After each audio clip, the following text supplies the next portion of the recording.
बिस्मिल्लाहिर्रहमानिर्रहीम अस्सलाम वालेकुम व रहमतुल्लाहि व बरकातहू। नाज़रीन, माइक की वजह से टैक्नीकल प्रॉब्लम आ रही है, इस गले माइक ना वीडियो नहीं रिकॉर्ड कर रहा। जी पिछे जो मैं वीडियो शेयर की ही गल की रक्शे की बार बार 2-3 बार जिक्र भी किया है। यह चाची अली ने अहम नाम का पोतरा है तो यह रक्शा जनाब खलोते है जो वीडियो के शुरू से तुम वेख्या मैं चला के लिया। असी उन्होंने हसबे तवक्को हसबे बाद जो उन्होंने वादा किया पूरा कर दिता है। तो अज रक्शा असी इन्होंने को ले आए हैं तो चाचा जी होना के चाबी भी हवाले करने तो पेपर भी हवाले करने। ये चाचा जी यह चाबी यदी जनाब पेपर ने, ठीक है। यह थोड़ा पोतरा अगे काम ये करता है 100 रुपया एक फेरे का सुनिया असी लैंदा है। तो हूँ रक्शा इनू बना दिता है कि चलो जो बंदे 10-20 हज़ार देगा तो लग जाएगा, ये थोड़ा एक किस्म का रोजगार कारोबार बन जाएगा। तो ये बारे तुम खुश हो के कहते हो?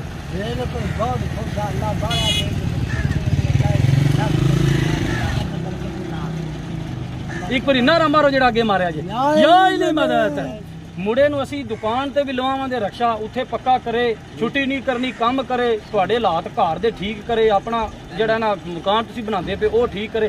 नहीं क्या दासवा खुश है अगे काम करना रक्शे दे कितने पैसे लेने जी? 500 रुपये दिहाड़ बनती वो तो शामी हांडी बन जाती होनी। तो उन्हें रक्शा अपना तेन लै दिता है, तेन दुकान से भी लवा के देंगे, ठीक है। एक दुकान से पक्का लग जाता उन्होंने ये कि छुट्टी नहीं करनी। तेल पानी उन्होंने होंदा जी अपना होंदा है, मसलन उन्होंने दुकान से लग जाता पक्की दिहाड़ी लगेगी। तेल पानी अपना दुकान एक लग जाती उत्थे डेली समान उन्होंने खड़ना लिया इतने जोड़े असीं तुहानूं लवा देंगे, ठीक है। तो तुहाडी ये कि 1500 2000 अपनी हिम्मत है, 2500 जितनी भी 3000 भी दिहाड़ी बन सकती है। ये अपनी हिम्मत है ना, काम सही तुसीं करो तो ठीक है।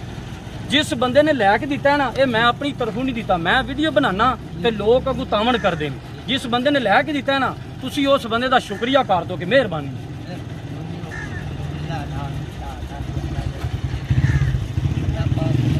चाबी ते पेपर ये हवाले करो, रक्शा तुहाडे हवाले वे, मुड़ा चलांदा एंड ते एक बारी ठीक है चलावे दा असीं वखावांगे।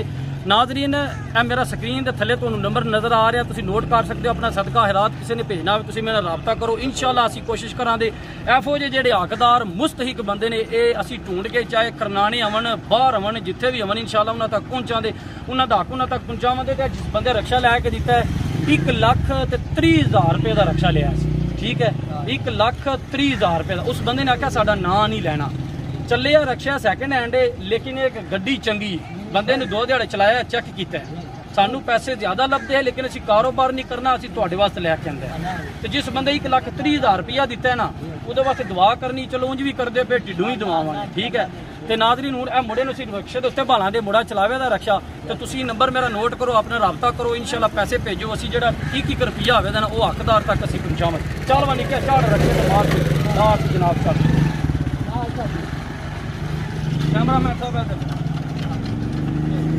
पीछे जी कारीगर है।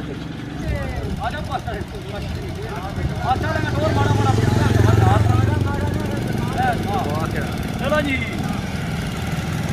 माशाअल्लाह जी माशाअल्लाह, मुबारक बजुर्गों नूं निक्के नूं तू अपने इधर लै चल बूहे के लै चल।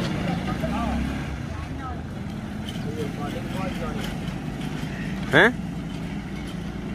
अच्छा जी, रक्शा लैके दिता है तो असी राह च ना उत्थे वाह भी पर अगर भराइए फिर लै गए, दोबारा वाह भराइए फिर लै गए। तो कहते शायद थोड़ा टायर ही मसला सैकंड है रक्शा। वैसे इस बंदे ने चलाया नहीं, देखा और जबरदस्त रक्शा है, एक्सट्रा पैसे भी सानू देंदा दे दो, असीं आख्या सिर जिन्ना वास्ते लिया होना।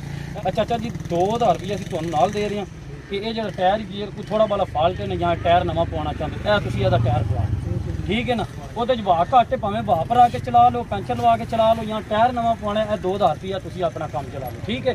खुश हो, राजी हो, ठीक है निकला।